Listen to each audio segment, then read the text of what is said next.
Yeah, we got an investigative journalist here, James O'Keefe. How you doing, brother? Great to be with you. It's very surreal to see you after the workout videos I used to watch. Oh, yeah, he's a fan, huh? Yeah. You're making investigative journalism great again. That's a dying art form. It's tough for many, many reasons. It's the economics of it are hard. You get jailed. Dangerous. You get prosecuted. You get defamed. It's not easy, and there's not a lot of reward in it. Yeah, for telling the truth, huh? That's right. That's exactly right. What's the weirdest thing you ever had to do on an undercover sting? The weirdest? Yeah, anything like gay or anything? No. No touching. I don't do that. Like when I think of Project Veritas, it was James O'Keefe's show. Yeah. What happened with that? You can draw your own conclusions, but it was perhaps the most bizarre thing that anyone's ever seen. It's very unusual for a company to commit suicide and destroy its own brand. The face. The face, the CEO, the brand, the chief fundraiser. That's like replacing us with a white kid, and his name is Jason.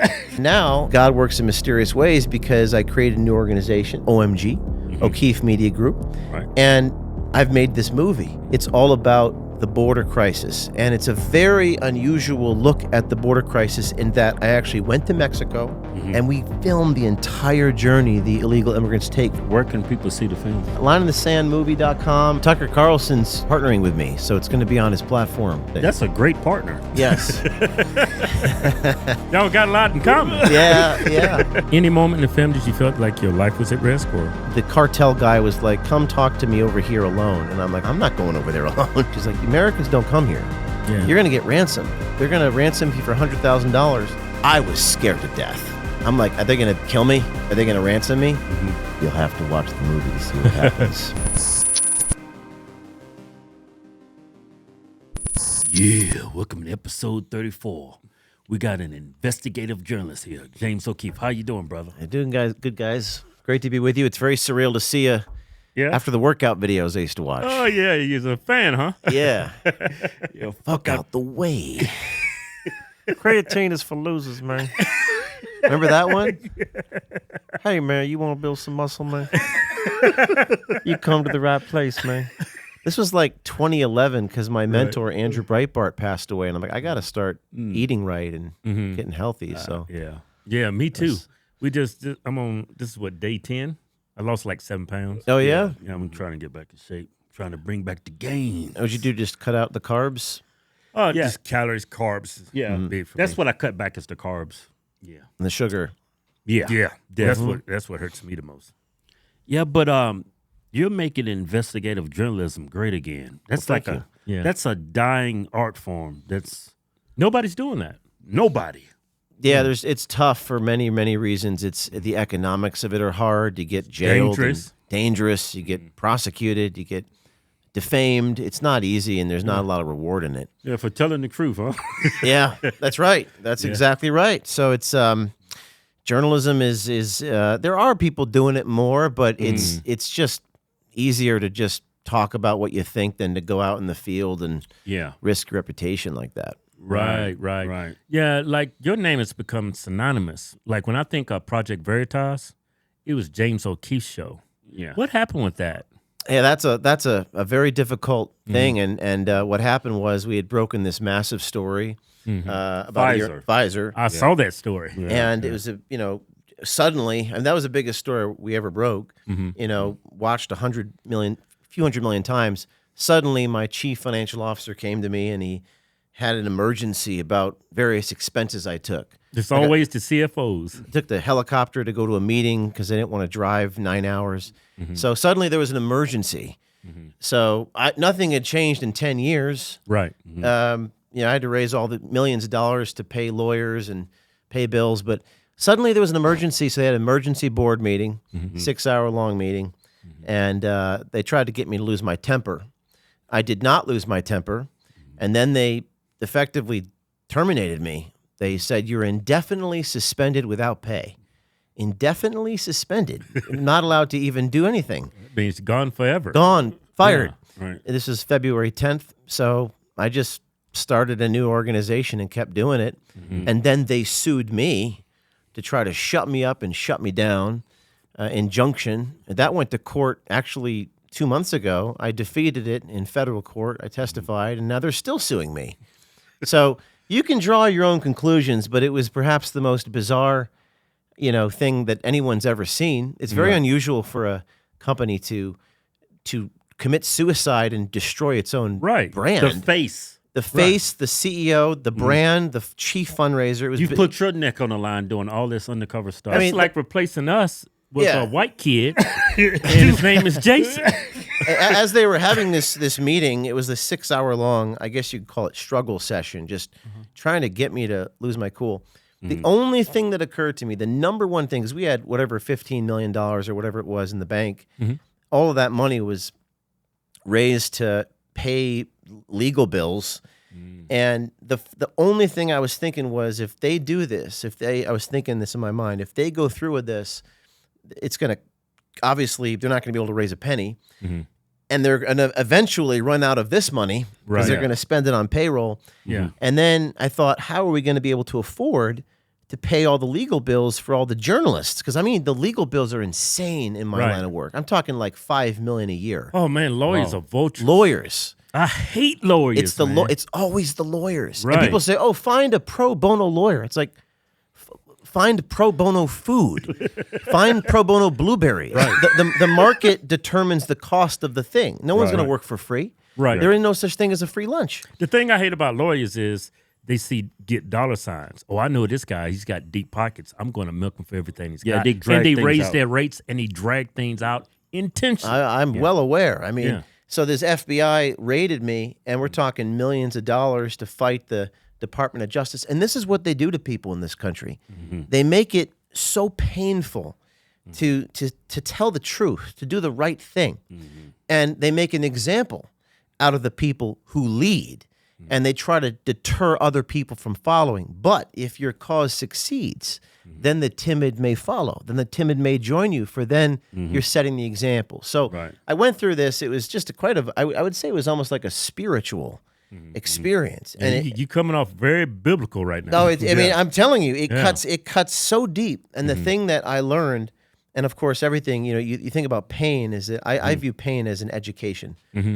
I view pain as, okay, this is going to teach you about the future. The thing I learned was the people that you surround yourself with is all that matters. You got to be unbreakable. You got to have people around you that are so strong that no incentive given to them is going to make them betray their cause. You got to have a tight circle. You got to, more than, if you're going to do what I do, it's almost like you have to have disciples. And even with Jesus, they had Judas. So anyway, this happens. I'm sitting in the room, and I'm like, the only thing I'm thinking, what are we going to do? They got 9 months left cash flow. They're going to run out of funds. No one cared. They just said, "Fuck you, be gone." I was like, I couldn't even raise my hand and ask a question. Escorted out of the building, the facility that I created. And what happened to white privilege, huh? and then of course they ran out of money, 10 months later, and fired everybody, and then there was no money to pay lawyers. And then suddenly people, had their hands out and said, "We got to pay." So it's just, you can draw your own conclusions about, but that's what happened. And now, things happen. God works in mysterious ways, because I created a new organization called OMG, O'Keefe Media Group. And I've made this movie. It took me a year to make. It's all about the border crisis. And it's a very unusual look at the border crisis, in that I actually went to Mexico. I rode the train with all the Venezuelans, illegal immigrants. My buddy Anthony actually did it before me. He got kidnapped by the cartel, but he inspired me to do it. He went with me, and we filmed the entire journey the illegal immigrants take from Irapuato, Mexico, to New York City. You know what? You did something that no man on this earth has ever done. And very dangerous. You've takes a lot of cojones. Cojones. You do. Yeah. How do you? I'm sure, like right now, you have not had the opportunity to take a step back and realize the accomplishment of what this film stands for. No, I don't rest on my laurels. I just, the reason why is, like, when you're in my position, you get DMs. I'm sure you guys get this, but we get it like every 2 minutes. I got a story here. I got a story there. Everyone in this society is like, world's on fire right now. Right. And everybody's got corruption. So every 2 minutes we get another tip, another DM, another signal. You got to come to my school. You got to come here. You got to come there. So for me, it's like a lot of responsibility. You didn't have time to celebrate. No time to celebrate. I should celebrate. Right. I should do that. We're having a red carpet premiere Tuesday. You guys are invited. You probably can't make it, but out in Los Angeles, we're going to have a Hollywood thing for the movie. But this movie is like the culmination of my life's work. Took me a year. I am the director. I was in that room for 5 months putting it together. Now, wait a minute. Who's your CFO? He's not going to fire you, right?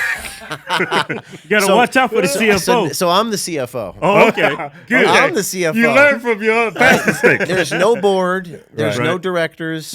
I am the owner, the 100% owner of OMG.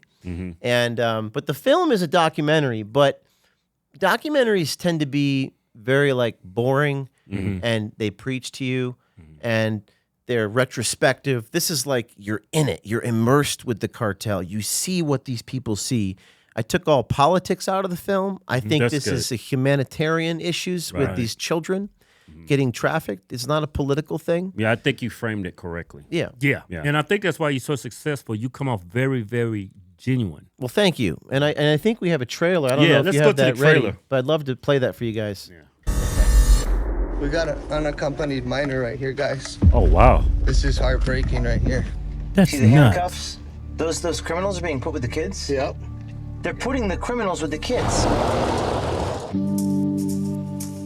Does sacrificing your value system and integrity to feed your family make you a bad person?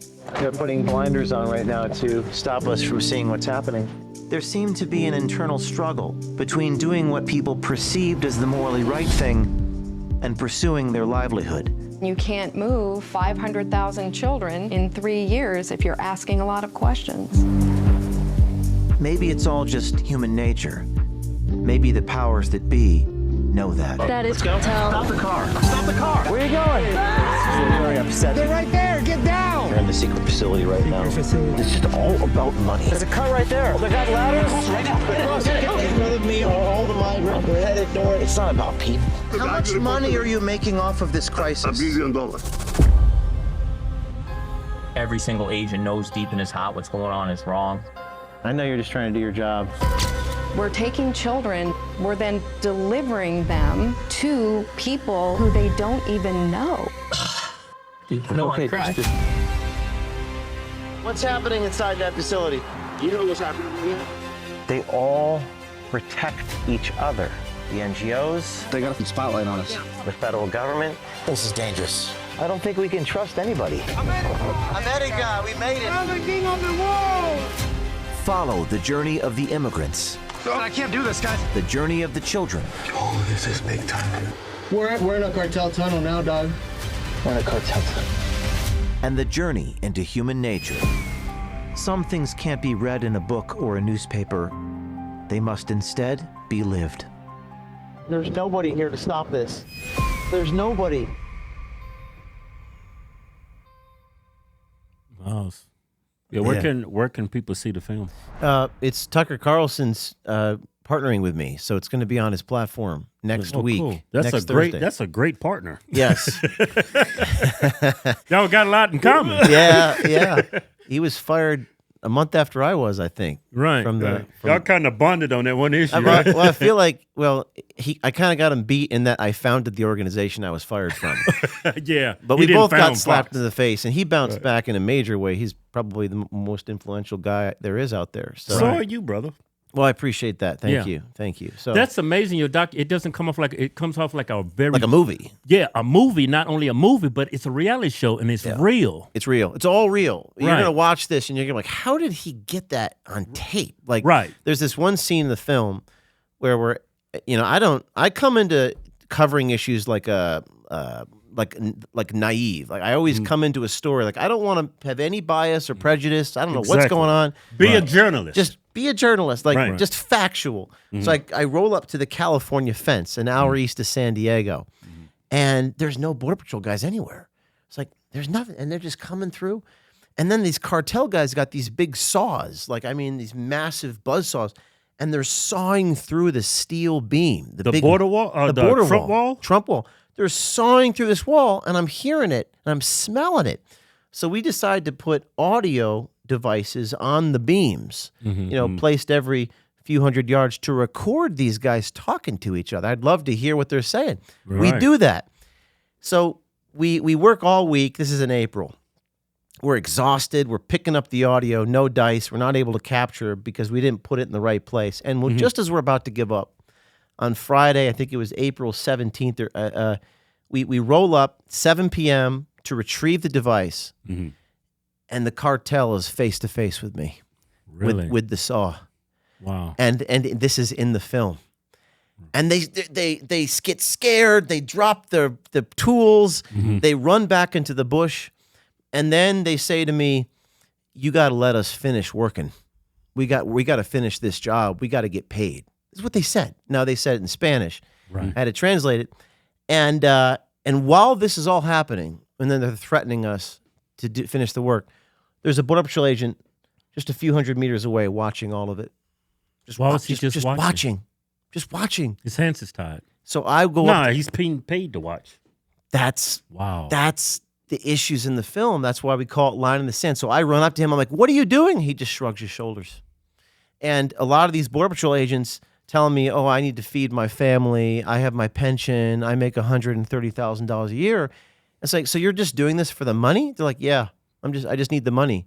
You don't believe in what you're doing? No, I don't. We just process people. We're no longer law enforcement agencies. So the question in the film, and this is a very, deep question, is at what point are you yourself doing evil things when you allow evil? Because you do have a choice to stand up, to resign, to at the end of the film, you meet the brave whistleblowers who do stand up, and you contrast what they do with all the cowards.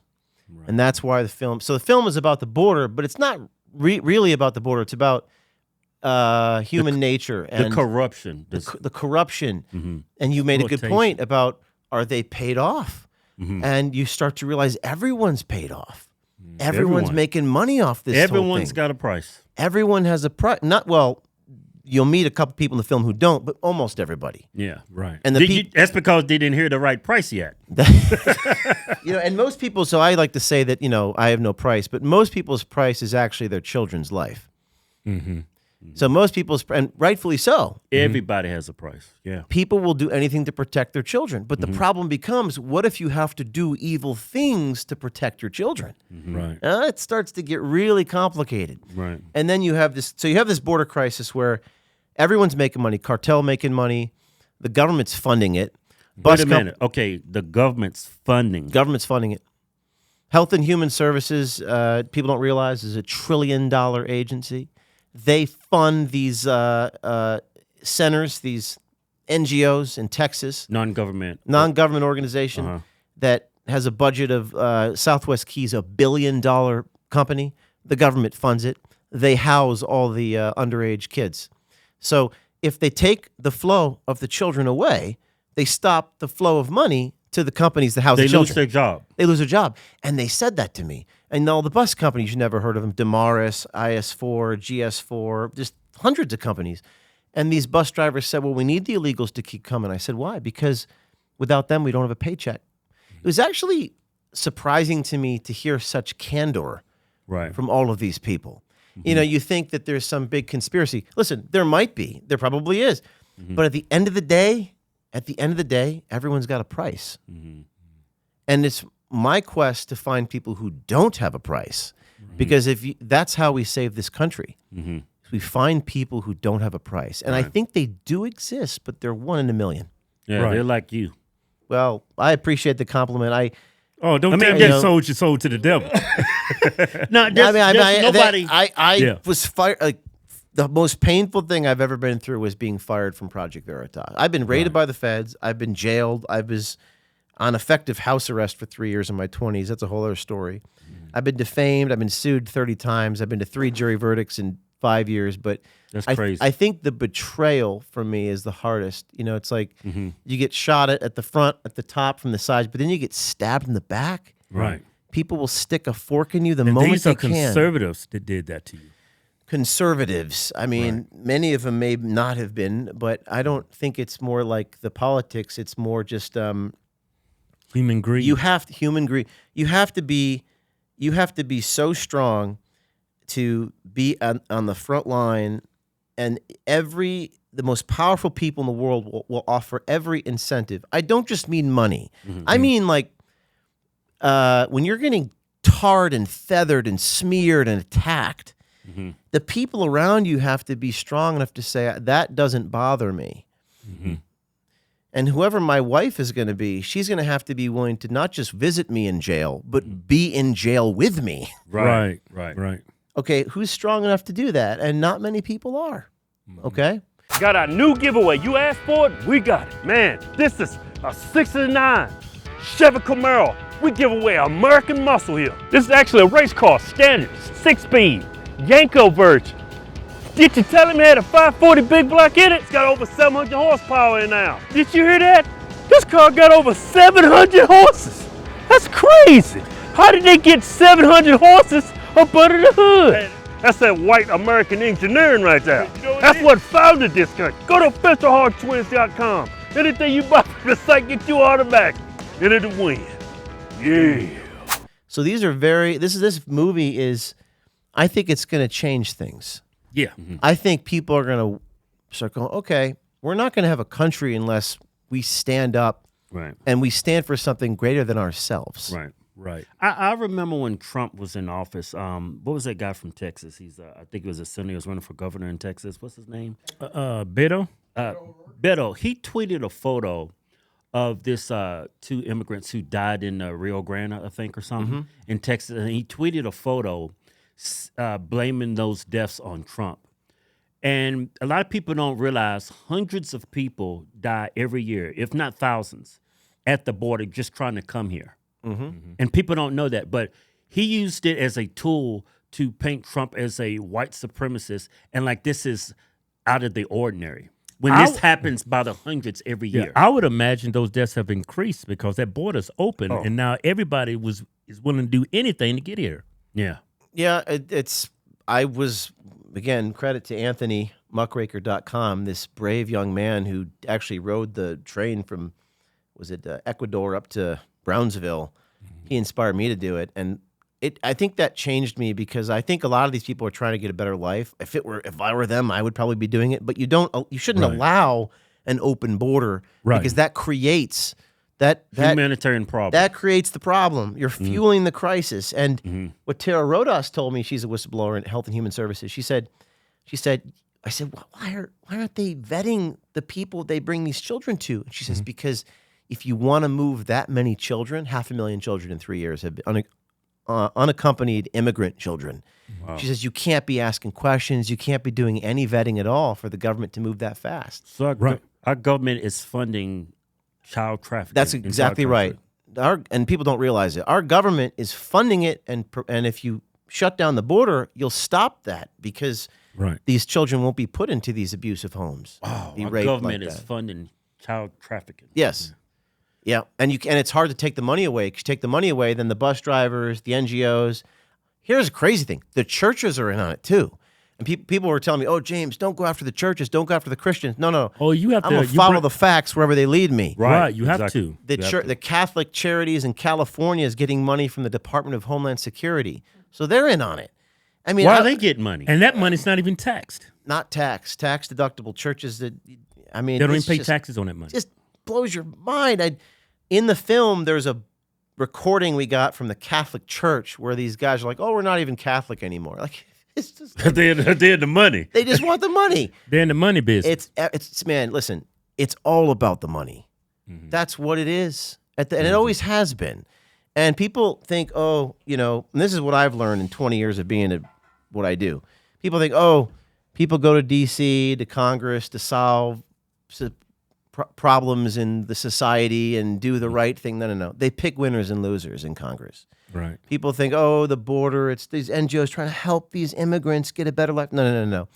The more immigrants they move, the more money in their pocket. Right. And when you got an organization like Southwest Keys with, I don't know how many hundreds of employees they have, at this point it becomes about self-preservation to keep everyone have a job with their salary. And these people are making big money. Right. The top executives at the child camps make $500,000 a year at least. What? Yes. I got their tax returns. It's in the film. Wow. Okay, well, say it again. How'd you get the tax returns? I'm good at my job. I published the tax returns in the movie. Making let me say this again. A year.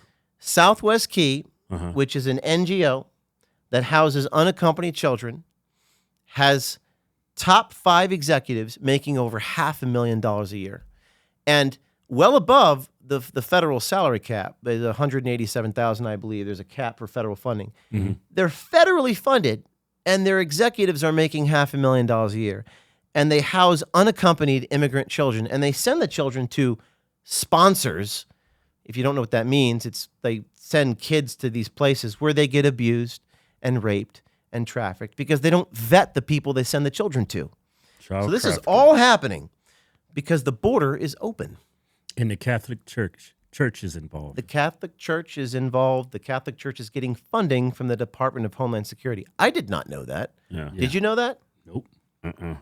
And you know what? Members of Congress like AOC, who was down at the border crying with those pictures, she know all this is going down. Well, maybe she does. Maybe she doesn't. I mean, she's got other issues. I don't know. Yeah, she's got some brain issues she's got to deal with.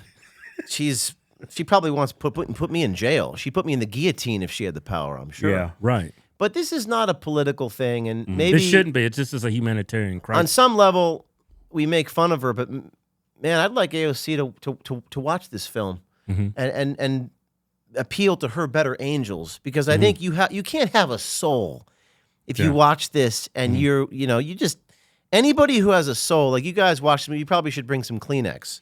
Yeah. Because at the end of the film, I mean, every person I've shown the ending of this film to has actually cried.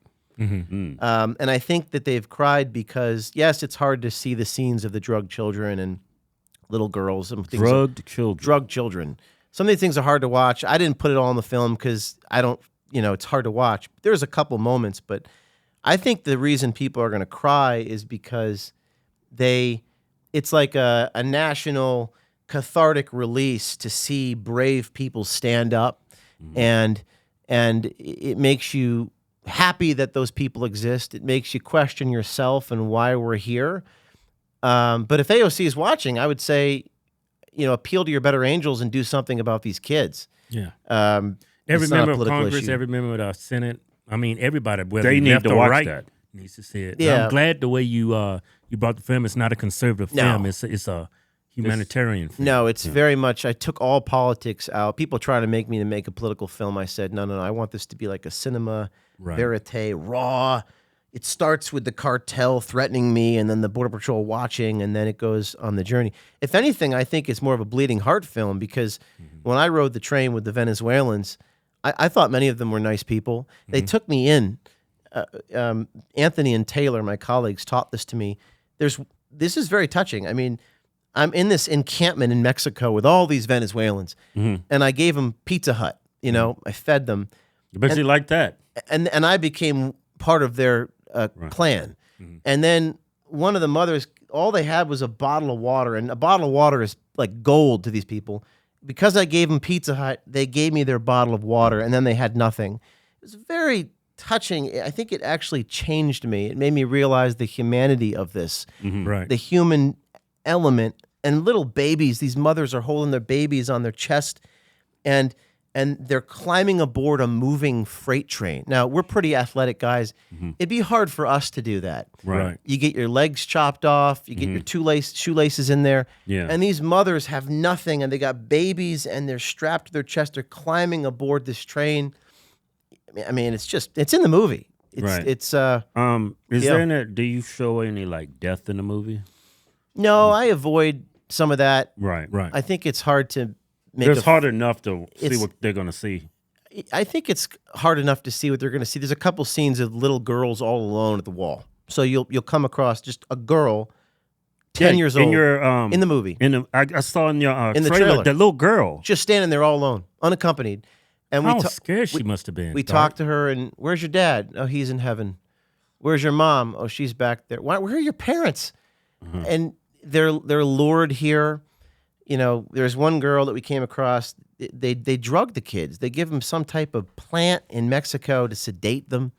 Obviously, she's seen some gruesome, horrible things, and you know, it's like that movie Sound of Freedom, except this movie this is reality. I mean, this is all real footage. I didn't hire any actors.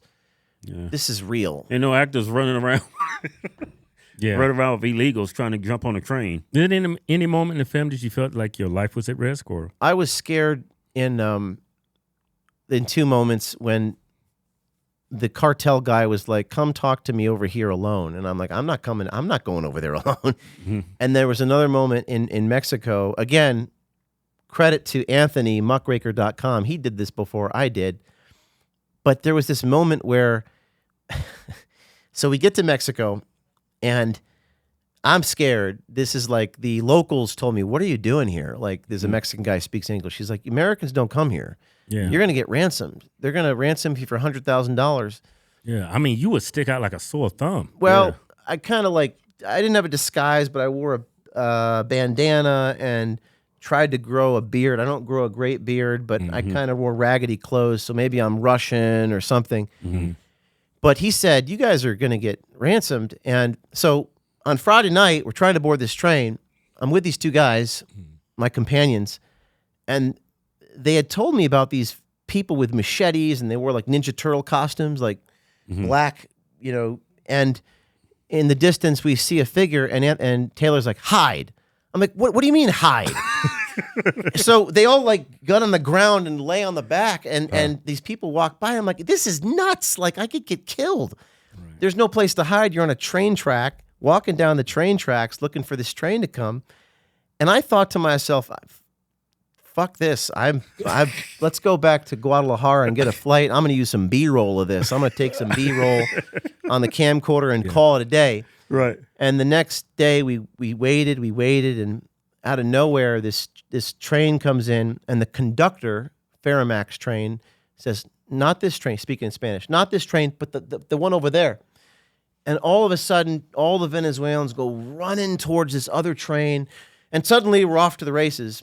And before we know it, I'm on the top of this train, and it's got the Mexicans call it bolachero, which is little iron balls. And you're laying on a bed of little iron balls. You're covered in grime and grease and dirt. And all of a sudden, I'm going 30 miles an hour on the top of a freight train headed towards the United States. Wow. And it's just like filled with adrenaline.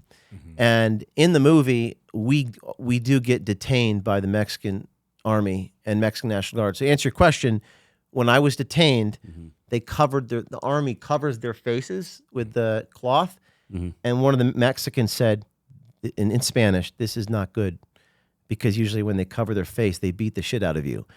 I was scared to death. Right. Yeah. I'm like, are they going to kill me? Are they going to ransom me? And you'll have to watch the movie to see what happens. You had to avoid some very dangerous wildlife too, right? Snakes? No, I didn't come across anything like that. Everything dies out there in the desert. No wildlife. Just a lot of dust inhaled. Oh, okay. Wow. Back to the NGOs.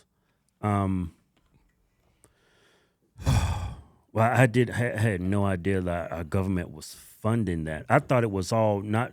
These organizations are non-government organizations. I thought it was all this was located on federal government buildings. This was all by the federal government. I didn't know it was private businesses handling this, being paid. NGOs, non-government organizations. We go that in depth in the film. In San Diego, we follow the immigrants to this parking lot, and all of these NGOs are there. And we document every one. We recorded them all. They didn't know they were being recorded. All the money they get from the government. People don't even realize it. And the government's funding all of it. And I guess you can't have it as an official government organization. That's like treason. Yeah, non-government organization, so but ironically, they're funded by the government. So they're actually a government organization. I mean, I don't get any funding from the government. Right. It's wild. It's like a legal loophole for the government, so they have to pay for the consequences of what they're doing to these people. And again, it not to go in circles here, but it's just every person I spoke to said, I'm just doing my job, man. Yeah. Oh, well, do you think what you're doing is right? They're like, I got to feed my family, man. Yeah. And these people, I'm sure they don't have a security clearance or a background check or.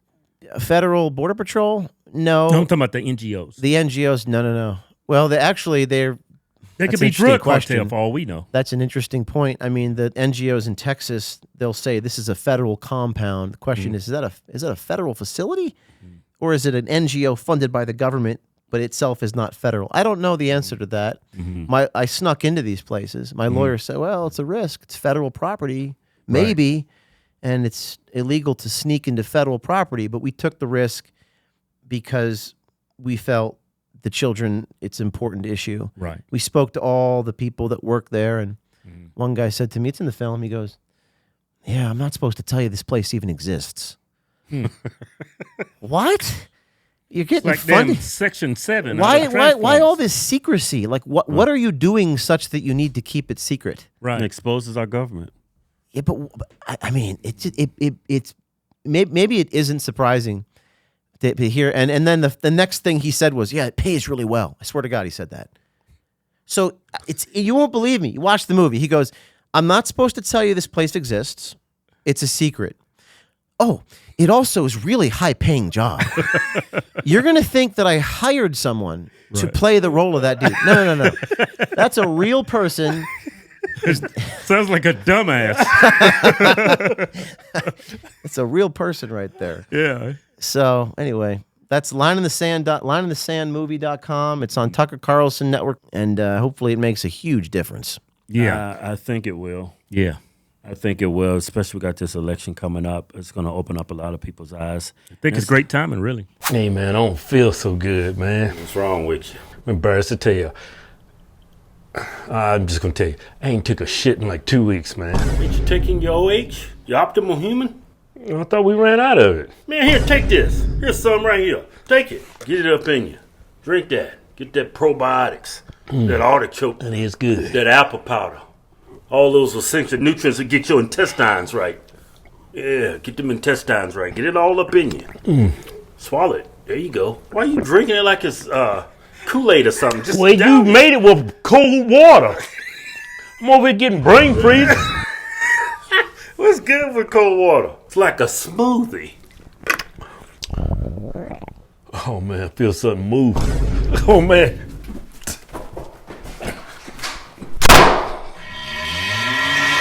Go to optimalhuman.com/Hodgetwins and now try Optimal Human for free today. It just needs to expose, because Kamala's supposed to be the border czar. And it shows why they didn't do anything for the border. Yeah. They got their hand in it. And it's like, it just exposes so much corruption from our own government. We're trafficking kids, we're funding it. It's almost unbelievable. It's beyond anything anybody can imagine. I mean, I think that people will be inspired at the end of this movie to step up. I just met with a few Border Patrol agents this last few days, and I got another guy to come forward. Aaron Vecchi is his name. He's in Ajo, Arizona. Very brave men out there, and I believe there's going to be dozens of them coming forward when this movie comes out. We just got to have their backs. We got to figure out a way to support them. Exactly. Why do you think they're doing this to our country? What's the end game here? That's a good question. I mean, what do you think? I think it's voters, and I think it's tax dollars, because they have an agenda for us that we don't know about. Yeah, I mean, we're talking about all the money that's going to these government or non-governmental organizations. They're giving these people tens of thousands of our tax dollars to live cars and to eat, cars, housing.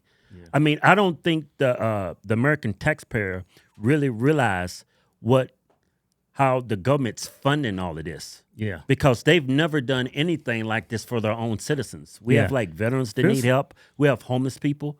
We don't even treat our own citizens this well. Feels like we're being replaced. Well, power tends to corrupt, and absolute power corrupts absolutely. So when you have $1 billion entity and you have lobbyists inside that entity lobbying whoever the people are there in the government to keep giving the contracts, that's how the skids are greased there. Right. And the homeless guy doesn't have a lobbyist. The people don't have a voice. So that's what happens when you have money and power. And when these, NGOs, non-government organizations or nonprofits, what happens is you start with a mission. You start with a purpose. Let's help house these children. But when you get bigger, your purpose is just to exist and to keep funding the organization and to make sure everyone has their $500,000 salaries. Right. That is the reason why you exist. Right. It eventually becomes a racket. Right. So it starts out as a cause, and it eventually becomes a racket. Catholic Church. Oh, yeah, we're Catholic. We believe in God. We believe in Christ. We believe in the Christian mission. And eventually it's, we need the money from the government to keep lining our pockets. Right. That's just what happens. Right. So, and I think that's, is that human nature? I think so. Power doesn't always corrupt. It tends to. Yeah. So you had to be real vigilant with the leadership of these entities. I mean, look at me. I mean, look at that. James O'Keefe, fired from the organization that I founded. Right. So, well, that's kind of mind-blowing because if it can happen to me, then nobody's safe. If it can happen to you, if it happens to Tucker, he was the face of Fox. The face? When you think of Fox, Project Veritas, we think of you guys. I mean, Tucker was the highest-rated show on Fox. Yes. So, and maybe too, it's also that the more effective you are, the more over the target you are, the more of a liability it becomes. Yeah. In other words, the moment of greatest success carries the greatest risk. The moment of greatest achievement carries the greatest risks for you. Because in this business and this investigative journalism stuff, the more effective you are, the worse it is for me. Right. It's not like you give you a pat on the back. They give you a battering ram and guns and shoot at you and jail you. Yeah, when when you do a good job, you go to jail. That's exactly right. Yeah. So the incentive becomes don't do a good job. Or maybe just be a little effective, not too much. You don't want to really expose them because you're talking about child trafficking here. If I'm effective at my mission in stopping the child traffickers, then my life's in danger. Right. I mean, it makes me think, has that ever been the goal when it comes to journalism in this country? Has the goal ever been like what you're doing? I don't think it's ever been the goal. I think, that's a really good question. I think that you have to go back to like before I was born, like 60 Minutes maybe. I don't know if you remember, like way long ago, they used to do the hidden cammers. Right. But I think, what was the name? Jim Hansen? Mike Wallace. Yeah. 60 Mike Minutes. Wallace, yeah. He's now dead, but they had like muckrakers in the 70s and 80s and early 90s. But the problem that I've seen is the economics of journalism. There is no money in journalism. So the moment you leave your studio and go out in the field and do the work, it's expensive. And then you get sued. And the lawyers cost $500 an hour. So let's say you do everything right. You still have to pay the lawyers $500 an hour, and then you win. So now it's cost you, I don't know, $1 million in legal fees. And your boss is going to go, no, I'm not going to spend $1 million in legal fees on one story. Yeah. There's no amount of advertising revenue that you can generate off of one story to make that $1 million worth it. Simple math. So it was decided, I would say it probably ended in the 80s and 90s, that people said, we're not going to do this stuff anymore. You got to be insane. Now, there's been a little rebirth of it right now. Crowder's doing it. Project Veritas did it. You got a couple groups doing it. But the challenge is going to be for anybody who does this is you have to deal with the liabilities, and you have to have a philanthropic heart, in that all your profits have got to go back into paying attorneys and the cost of making you're not going to become wealthy off of this. Right. I don't think anybody will become wealthy off of this. Right. So you got to do it out of the goodness of your heart. You have to have a good heart, which is something that Elon Musk says when he hires people. But I underestimated the importance of, you got to be talented and brave, but you have to have a good heart, and support these guys when they get prosecuted and fired from their companies. Right. You got to have their backs. That's the number one rule. And we'll see what happens. The film ends on a very uplifting call to action, in that it asks the public, okay, now it's up to you. You're going to be inspired. Okay, what are you guys going to do about it? You pass the burden on to them. Have to. You can't carry all the weight alone. Right. You tired of carrying all this shit. I'm tired of going to jail by myself. So you says it's so tough doing that. What the hell made you want to do this? He's got a big heart. So I think that I'm more like artistically motivated. Like I love telling stories. And what gets me going is like making this film. I spent 5 months in a production room putting it all together, and I love seeing it come together. I love being able to show people in a different way. Like even my security guard, when he watched, he's like, "Wow, we have 7 foreign languages: Turkish, Mandarin, Spanish, Mexican slang, and we got a 600mm lens on the cartel's face. You know, we got a boom mic over here." The way that I'm able to tell the story, it gives me satisfaction. Being able to piece all that together. That's what gets me off. That's what gets me going. That's what I'm motivated by. Some people motivated more politics. Some people motivated by helping children. I'm motivated by telling a story no one's ever told before. That's what always motivated me since I started this when I was 19. Yeah. That's great. You in the art. Yes. I'm more like artistically, that's what drives me. Although sometimes it's a pain in the ass to get. Most people like that though are typically Democrats, liberal. That's true. Yeah. Like when you like singers, like actors, artistic people, they're a different breed of people, and they lean. That's very true. Progressive nowadays. You know? I don't know why that You're going to end up catching some shit, and you could be voting for Kamala if you don't watch it. I don't know why that is, but that's yeah. Why but do you hey, think that is? You're on our side, right? Can't lose you. I'm on the truth side, but for some reason the Democrats hate me. I don't know why. Again, hopefully we change that. Hopefully we get everyone agrees. But why do you think that is? Why are the artistic people all Democrats? I don't know. I think it's the environment, the atmosphere. They have to lean that way, and they've been conditioned to think that way. No, but I just think, I think artistic people, they're very talented people, and they, for the most part, they're emotional thinkers, I would think. That's what I would say. Yeah, that's true. But maybe that's changing. We'll see. Yeah. Hey, one last question. What's the weirdest thing you ever had to do on an undercover sting? Anything like the weirdest? Yeah, anything like gay or anything? No, no, I never had to. No touching. I don't do that. Right. I mean, the weirdest thing was probably the recent one. It's not that weird. I wish I had something weirder to tell you, but the White House guy in February, the IT guy who was gay, man. I am not gay, right? But had to take one for the team. No, I'm just kidding. I'm just kidding. Now, I play all types of roles. I've played, mobsters and terrorists, and anyway. So I'm sitting with this guy, and he's like a smart guy. He went to Harvard, and I'm thinking, oh man, he's gonna know it's me. Right. I don't really know how to be gay, and little did I know, and.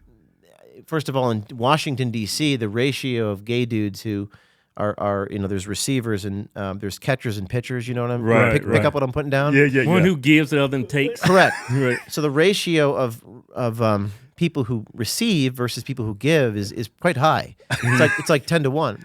In the undercover work that we do on these dating messages, the first question is, are you a top or a bottom? I did not know this. I knew nothing about. So what and I'm not making top or bottom? So if you want to be a successful undercover investigative reporter, citizen swiper, you got to be a top because they're all bottoms. Wow. And the first question they ask is, and if you're a top, you're in business. Now, I'm not making a moral judgment against gay culture or anything like that. I got my uncle was gay, but it's interesting. And this guy I met with, so smart. They all talk about themselves. All they do is talk about themselves, and you just ask questions and you listen and and then he goes, wait a second. He goes, I'm sitting right across from him. I just got glasses on, right? And he doesn't recognize me, and he's spilling all these secrets about Biden and Kamala. He works in the White House. Yeah, he's got a top security clearance. He's thinking about that big fat white cock. I didn't say it. You guys are going to get me in trouble. I did not say that. So I'm sitting there and I'm just like listening to this. And then finally he comes out of his little, monologue and he goes, "Wait a second. I know nothing about you." I'm like, "Oh boy, I'm going to get burned. I'm going to get compromised." Right. And I'm like, "Oh, stop. You're like James Bond. Keep going." And he's like, "Oh," and he just keeps going. And that's all I had to say. Right.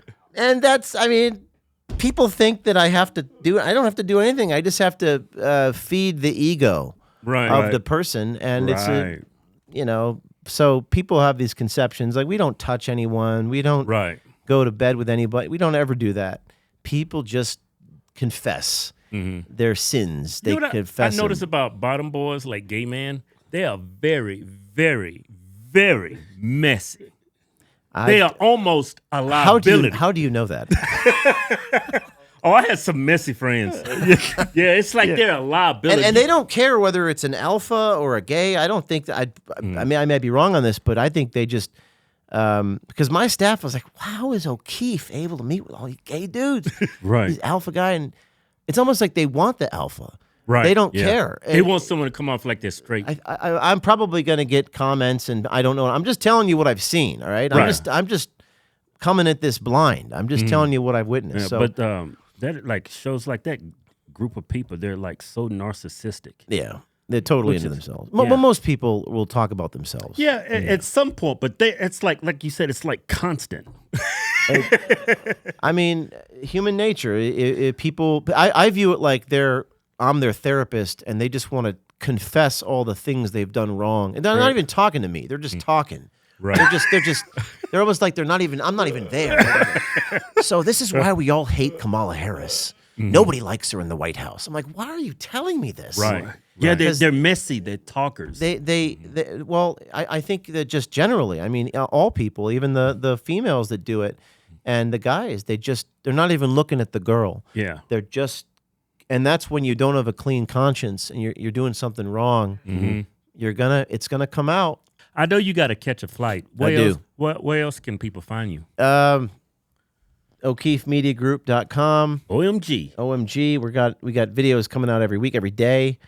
We got a video coming out later today. The Mexican army dude. We were at the fence the other day, and he's like, "Oh, there's no immigrants coming through here." And then literally a few hours later, that same dude is escorting them across. It's like, no shit. I swear to God. So you're probably sitting there like with this smile, like. Yeah, I mean, I've nothing. I'm focused on getting the shot. I'm like, all right, yeah. The hidden camera. I'm sure you're smiling at some point. To my watch. Asshole. Could you say that again? Just the way you said it. Just the way you said it. Like that scene. Right. So we got cameras and watches, key fobs, coffee cups. Wow. Glasses? Do you have glasses? The glasses, not the best cameras. My favorite camera is the coffee cup camera because you could just set it and forget it. So anyways, the movie, I encourage everyone to watch this movie, lineinthesandmovie.com. And sorry, I'm short of time. I got to go on to the next adventure. That's okay. We put a link to your movie in the description. Yeah. And we got to work out sometime. That'd be fun. Yeah. Go to the gym. Yeah. Make some gains. Make all kinds of gains. Building muscle is hard. What did you say in the videos? What was your say? I can't remember. It's hard to man, creatine is for losers, man. What's wrong with creatine? Do you still believe that? Man, I can't take that shit anymore, man. I'm just going to get kidney stones. Kidney stones. Yeah. Oh, Bell, deadlifts are back snaps. Do you still believe that? I have a bad back. I have a bad back, dude. Oh, the bad back. Everything with me is anecdotal, man. Yeah. So I see somebody in the gym doing deadlifts. I'm like, man, you gonna snap your shit up. Man, you'll snap your shit up, man. Yeah. Fuck out the way. I also do impressions, by the way. Yeah. That's the theatrical part of me. It is so surreal to be sitting here with you guys. I used to watch the workout videos. Now we're talking about like the meaning of life and border and children. And that's crazy, right? Life is funny in Las Vegas. I'm in Las Vegas. And yeah. Man, but I do work out. I do try to eat healthy. All the stress and you got to do that every day. Got to be tough. Yeah. Getting the calories is hard. Yeah, especially you chase around freaking Mexicans calories, running around. Yeah. airport has no healthy food. Oh, nothing. Right. And traveling sucks, dude. Traveling you can't sleep. Yeah. You can't eat healthy. You can't work out. It just drains you. Breakfast is important. I try to eat scrambled eggs, avocado, oatmeal every morning. There you go. Yeah. If I do that, I'll have a good day. Wake up, do that. But yeah, man, thanks for having me on. Thanks. I gotta go. Hey, thank you, brother. Thank you. Thank you. Thanks, guys. Yeah.